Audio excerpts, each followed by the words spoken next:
Hey everyone, and welcome to Take a Moment, a podcast series created in partnership with the Middletown Rotary and Center for New Media at CT State Community College Middlesex. I'm your host, Liam.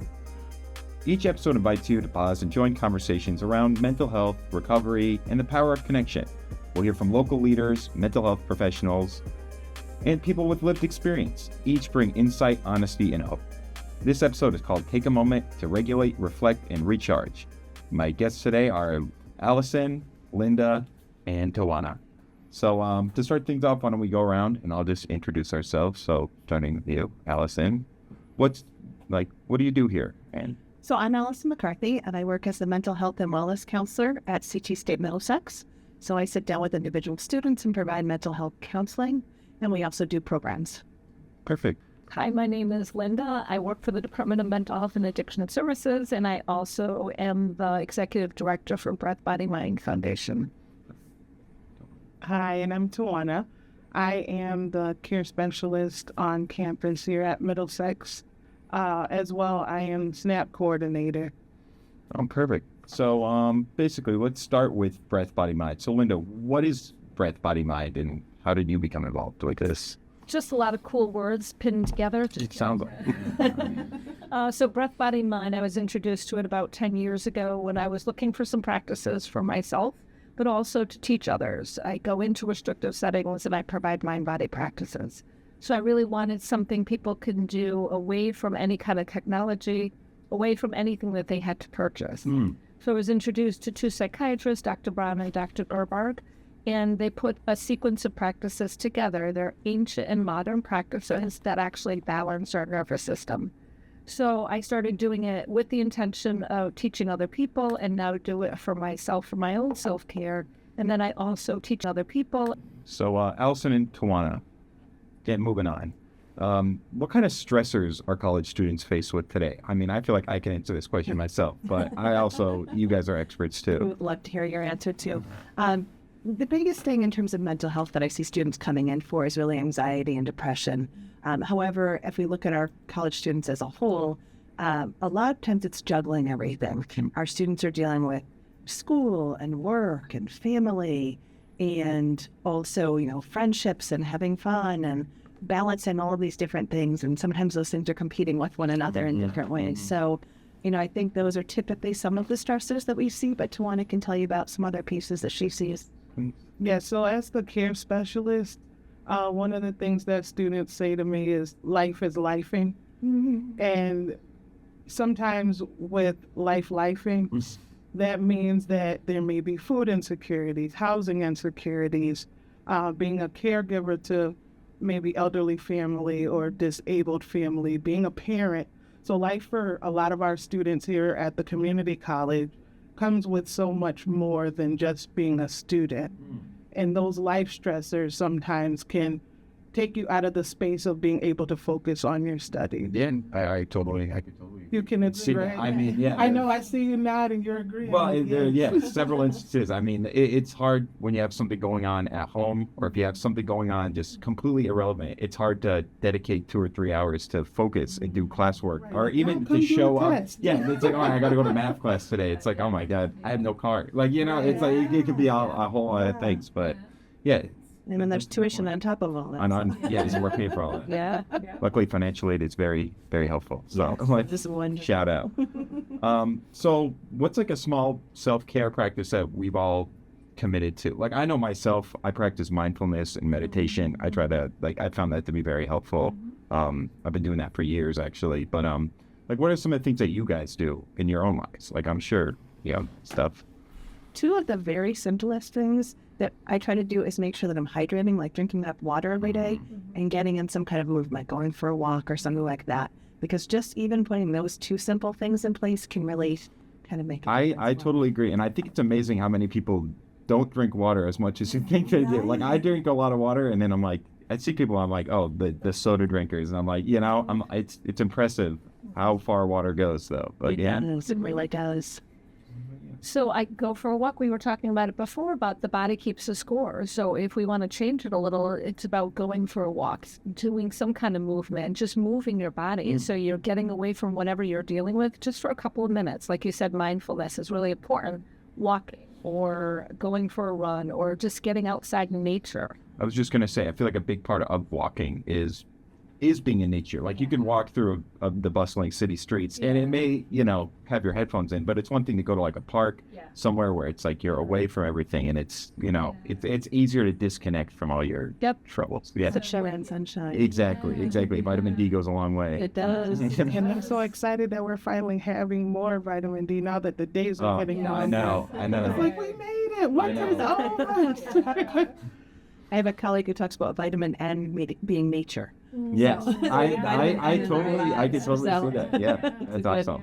It's a good thing. So if we're going for a walk, and also breath work, I do a lot of breath work. So 20 minutes a day, I make sure that I do my curly arm breathing so I start to balance my nervous system so I can show up for life relaxed yet focused. Yeah. And that's all I want to do. I think like breathing is something, obviously we take it for granted. Yeah. We all do it every day. But it's also like if you take that moment to focus on your own breathing, it is another way to easily disconnect from everything that's going on around you. And it's also just to physically feel where everything's happening on you. And it's, again, it's a skill that I think anyone's capable of, but it's something that a lot of people don't tap into. But, and it is a gift that we sometimes take for granted. Oh, for sure, yeah. And when we have a gift like breathing, it sometimes can be so second nature for us. It's this is what I do all day, every day, but understanding the importance of it and how to regulate it. Yeah. No, that's totally true. Our breath is so powerful that if we didn't have it, obviously we wouldn't even be sitting there. Exactly. If you want more energy, your breath in should be longer. If you want less energy, your breath out should be longer. Yeah. If you forget everything else I said, just remember that. I had heard an old story where if you're falling asleep in class, hold your breath because it'll keep you awake. Yeah, I've done it. It works. No,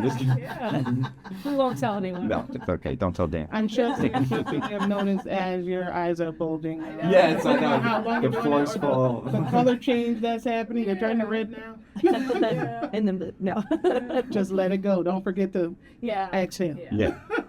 What about you, Tawana? What kind of things would you recommend? For myself, I actually recently become an author, and the book that I am a part of, it's an anthology project. It's called Therapist Unmasked. I'm also a therapist. I have about 80 titles, but because we have a short amount of time, I'll only give you a couple. Yeah, gotcha. But in my book, I talk about my own educational resilience and making it from pre-K to college graduation day.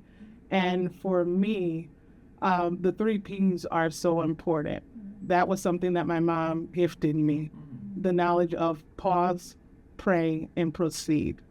And for me, I'm a spiritual being, and it is important to me that I center myself and I take time to pray. Yeah. But the pause is really important as well because we're so busy. Like since we returned to business as usual since COVID, because COVID stopped everything for a lot of us. The pandemic was actually a part of my research. I started here as an intern, so there's a little more about me. A counseling intern here, and my research was on COVID's impact on college students' well-being, and I was my own best test subject because I was in a master's program when the pandemic began. Yeah. So just understanding the power of the pause. Yeah.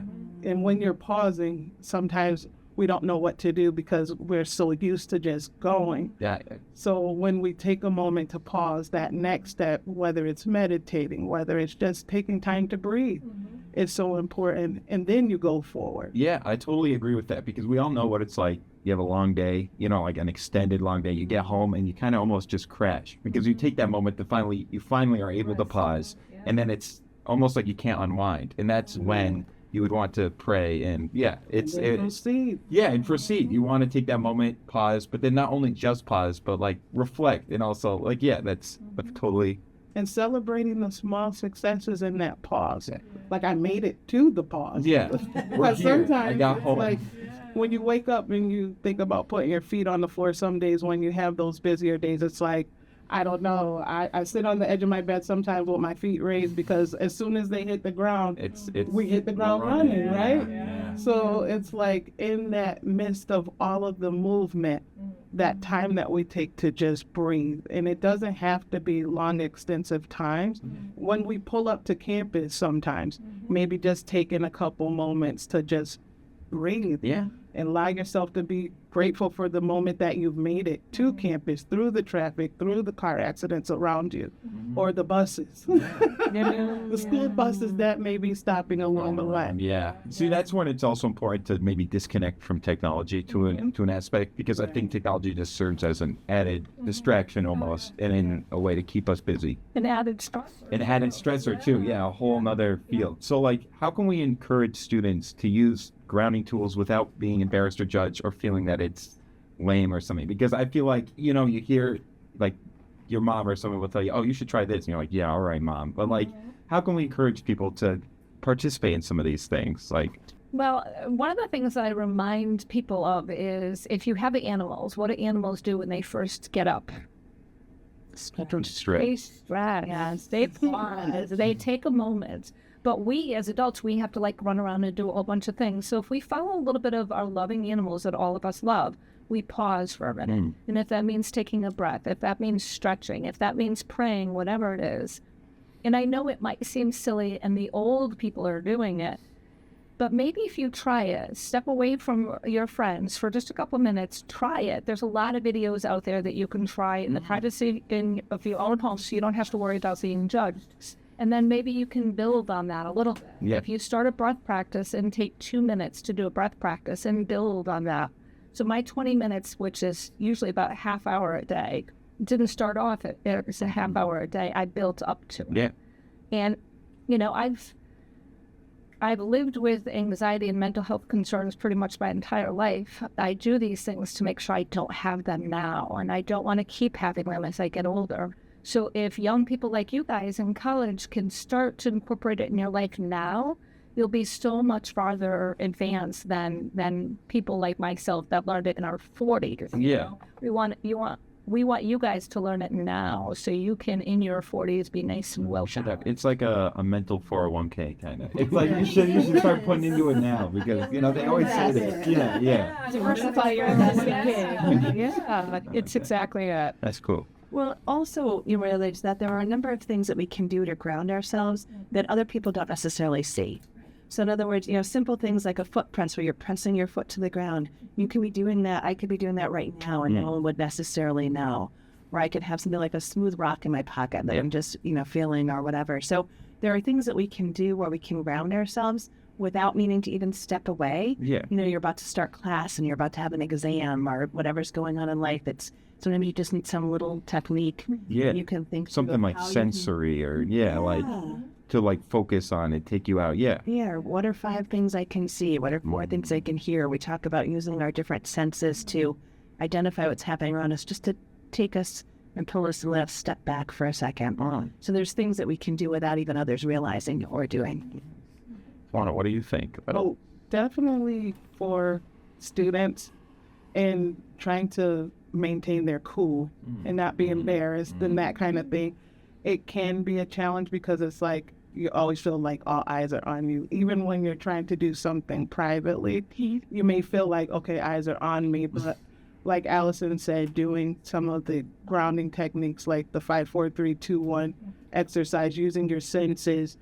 We also in the Wellness Center have different tools that students can come and grab at any time. We have calming strips where you can put it right on the back of your phone, and it's something, you know, that's sensory that you can touch. We have anxiety rings where, you know, it's a ring that you can put on. It looks cute, but at the same time you can fidget with it, you know, while you're sitting in your seat if you're feeling a little nervous before an exam. As well with our programming, we've brought different organizations in to show students different breathing exercises like box breathing and different things like that that they can do right from the classroom without any major distractions. Yeah. So, like, how do we help people reframe regulation as strength and not as, like, weaknesses? Because I feel like a lot of, with mental health, it's a certain stigma where it's seen as a weakness or having to do some of these things. It's like, oh, you're not. But how can we reframe these things as strength? Like, any ideas? Well, for me, regulating is strength. Because to be able to step back and not allow yourself to come undone is going to take strength. It's going to take mental power. It's going to take physical strength to actually keep yourself in a grounded state. So it actually is the strength. Yeah. Yeah, we have maybe 1% chance of changing things around us. Maybe 1%. We have a huge chance of changing things within us. So if we can create that superpower within us, it doesn't matter what's going on around us. We can stay grounded and present and connected with human beings. And if we start to connect with human beings, then we start to change the world. So we're all interconnected. Yeah. And if we connect with our hearts, because we all have hearts, if we connect heart to heart, then it becomes a better world. But it's about changing us inside us before we can change other people. Because we really can't change other people, but we can change. You can't, because it's easy to blame yourself or to even not stigmatize yourself, but to have bad feelings about yourself or your own seeing yourself as weak. When some of these things, the urge to want to get better or seek help is a strength in and of itself. Picking up the phone when you're not feeling well is so hard to do. It's really right. Asking for help. Asking for help. I struggle making my dentist appointments. It's really hard for people to do that, but it is a strength to be able to say, you know what, I'm having a day where I need some support. That's a strength. Because a lot of people wear these masks and say everything's fine, and then things happen. Saying it out loud, I'm not okay today, is something that's just a good strength. And what you said was huge, building community. And since the pandemic, getting back to that, because we lost so much of it in the course of the quarantining that we had to do for close to 2 years. We were inside, and a lot of us were in our silos, or some of us maybe even alone. So now to just pop back out, that's what they say, pop out. It can be a challenge. And with building community, you know that you're not alone, and that makes it a lot easier when you know that there are others in those same spaces, or maybe possibly having those same struggles. Oh, yeah. Yeah. And a simple part of regulating ourselves is even simple things like making sure we get enough sleep. We're eating healthy. We're doing different things like that, so that, just as we know when our bodies are stronger, we can kind of perform better. Whether it's athletically, we're stronger, or things like that. It's the same thing with our mental health. It's that if we, do these things that regulate our system, that we're able to then be stronger in situations. Yeah. As Linda talked about, building that up to now I can do this for 30 minutes a day. That these things do take time. They take training, just like an athlete would train. Yeah. That you can train these things, but as you get better, you can also be there for other people in a better way. Yeah, it's a practice and a skill, and you can help yourself, but you can take that knowledge and continue to help other people as well, which is it's a skill in and of itself. Yeah. And there's some science behind helping others actually helps our own mental health. So there's a lot of real science behind that. It's amazing. So, what kind of spaces or programs support emotional wellness on campus? I mean, Tawana, you want to start? So Alison and I are known as the fun havers because our job comes with so much fun. There you go. Yeah. So for our programming, one that is really big is our relaxation station, especially around midterms and finals. Tons of students come out to our relaxation station where every other week on Thursday, we have about an hour and a half that we'll either bring in some of our staff or faculty to come and support, like our crocheting or journaling, coloring mandalas, just a space that students can come and chill. Because up on the hill, there's a lot of stress, but we're down in Founders. And we're able to breathe in woosah in this space that we have called the Pavilion. And it's a great space because we also have a great view on this hill here at Middlesex campus. So that space alone gives us the space to relax. And, we try to incorporate music and different things will be coming this week will be activity. We're bringing in movement because a lot of times we need to move in order to get to a relaxed state. You got to stretch out or breathe, as we've talked about. So that's one thing. Our Did You Know series is another thing that we do to inform our students about different things like We've had relationship conversations, stress management, time management, and our friends from the Gilead have definitely been very helpful. Shout out to Laura, who has come in and over the last few years, and since the time that I was an intern here, she's supported our wellness events and making sure that our students are informed of ways of coping. And shout out to New Horizons, the people from domestic violence, bringing information to our campus. There's been a lot of wonderful people coming onto campus. Oh, speaking of that, on April 21st, we have a Fresh Check Day coming up on campus. It is a whole big event focused on mental health and decreasing suicide rates. We're going to have booths and fun activities and a DJ and just some wonderful things for students to be able to engage in different activities and learn about ways to support their mental health. And we're also bringing in a number of resources from the community to students can make. Yeah, I've heard about that. Professor Canto's running the beer goggles. Yes. Goggles and games. That's one of our fun activities. Yeah, with Jacob. Yeah. That's amazing. There's going to be some things with ping pong balls and water and rock painting and all kinds of different stuff going on. So Wow. It's going to be a great event for us. So hopefully tons of students come out because we're going to be there. And again, the fun havers. Open to all CT State students. Yeah, faculty, staff, come by when you have a chance as well. Amazing. So, what do we all hope that people take away from Take a Moment? Like, what's important about us doing this right now? Like, what do we want people to take away from this? Like, I have my own answer, but what do you guys think? Well, I will say taking the moment. That's the key. Right there in the title of this whole series, it's take a moment. Because sometimes we're so busy moving for everything and everybody else that we don't take a moment for ourselves. And just giving ourselves gratitude and grace for the job that we've done.